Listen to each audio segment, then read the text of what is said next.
It's another edition of Time About the Movies, and today we're taking a look at the films of July 7th, 1995. We got 3 movies to look at today, so let's just jump on in and do it. And we'll start off with the biggest new release of the weekend, and that is the sci-fi horror film, Species.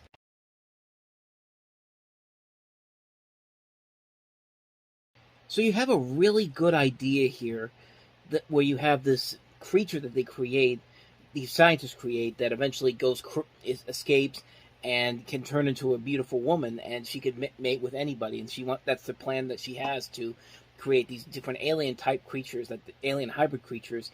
And there's so much potential with this idea. You've got an alien design done by H.R. Geiger, who did the work for the Alien movies. You have people that worked on films like The Abyss and Terminator 2. Just these great visual effects people. You've got a solid cast that includes Ben Kingsley, Michael Madsen, Alfred Molina, Forrest Whitaker, Mark Helgenberg, a young star in Natasha Henstridge. And the potential is there. It almost makes it work, but it really is so hooked on you seeing this woman naked, Natasha Henstridge, which as a kid, as a teenager back then in the 90s, yeah, you could probably make that argument. Like, I mean, that's why we had Playboy. That's why we had Girls Gone, I don't know, was Girls Gone Wild around this time? But, you know, as kids, we had ways to get to this kind of stuff, but, like, it'd be more interesting if the story was much more interesting. But no, every time that they do this, is the hype of this movie surrounded this Natasha Henstridge getting naked, and it's just like she's been a good actress. I've seen her in some movies where she's actually been pretty good, like The Whole 9 Yards, The Whole 10 Yards.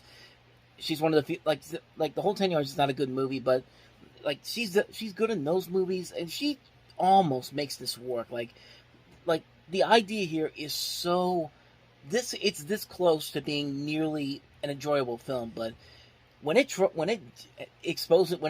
fully takes control of that R rating and has scenes of her naked and all that type of stuff, it's just like, yeah, I think I know what your real intentions are. I would have been surprised if this was written by Joe Esterhaus, or directed by Paul Verhoeven of Based Against Showgirls fame, which, Showgirls is a lovely treat that we'll get to later on in the year. And but yeah, there are some good ideas here, but it would also help if the characters were not just these stupid cliche characters. Like you look at the people in this movie and you think to yourself, yep, I've seen this character over and over again. There's nothing new about these characters.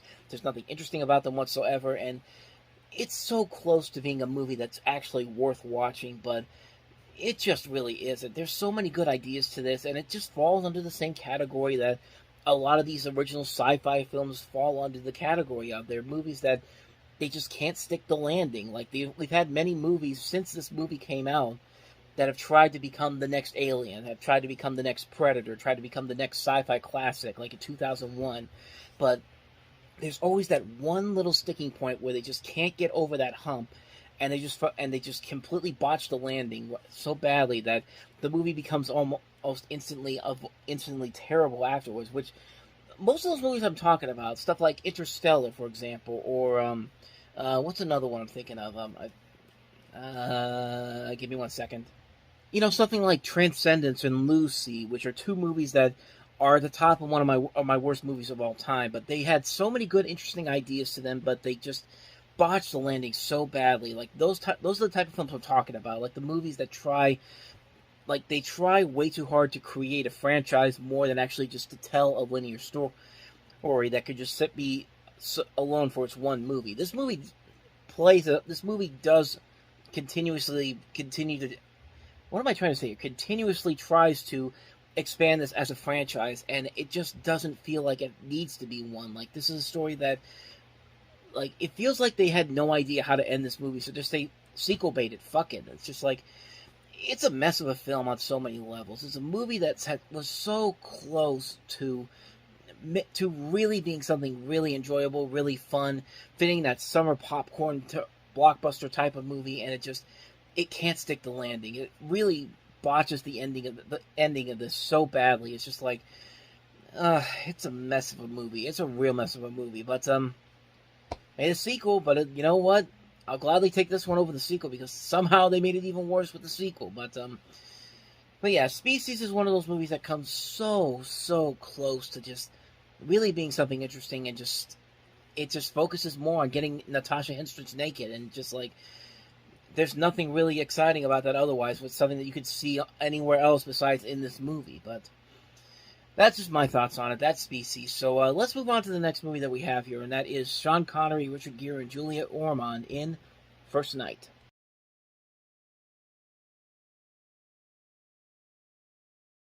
So this is basically a romanticized version of King Arthur and the Knights of the Round Table, and you're following Lancelot, played by Richard Gere, and King Arthur is Sean Connery. Julia Ormond is Guinevere, and it's basically kind of trying to be kind of like I said, a romanticized version of a story of a period piece that takes place in the time of knights, the time of Camelot, all that type of stuff. But most notably, this is the first film from Jerry Zucker after he directed Ghost. When Ghost became a huge hit 5 years prior to this, he had produced some other movies. He had written some other movies that were more dramatic, and he even wrote a couple of Naked Gun movies again with the Zucker brothers. But with his brothers, the Zucker brothers.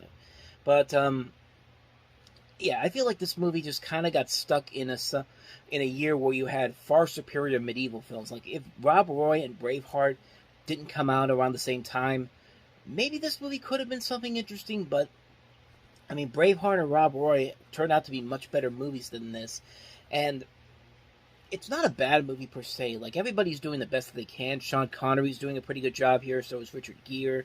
So is Julia Ormond. But there's nothing really all that interesting about this story whatsoever. Like, yeah, it looks nice. It's a nice looking period piece film, but other than that, though, it's just you never really get the sense the chemistry is between Gere and Ormond is worth it.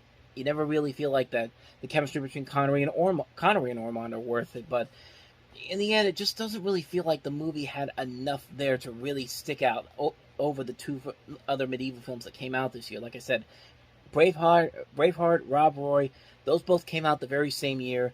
Turned out to be much better movies than this, and this movie really didn't have a whole lot there to really make it stand out on its own. Like, I give them credit for trying to do something unique and different with this, but it just didn't really stick in the end. Like, it's a movie that you see the effort there, but it just can't, it's kind of like Species. It just can't stick the landing to really become something really special or really interesting. It just kind of like it's just there, and there's nothing really all that amazing about it in the end. But I mean, overall, it's not a terrible movie, but it definitely could have been a whole lot better than it should have been. But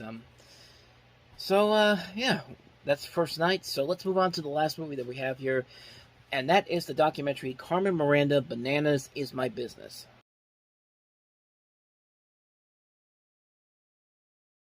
Now, Carmen Miranda may not be somebody that you know per se. I certainly didn't know who she was, but you've definitely seen her if you've watched stuff like old Looney Tunes cartoons like this one.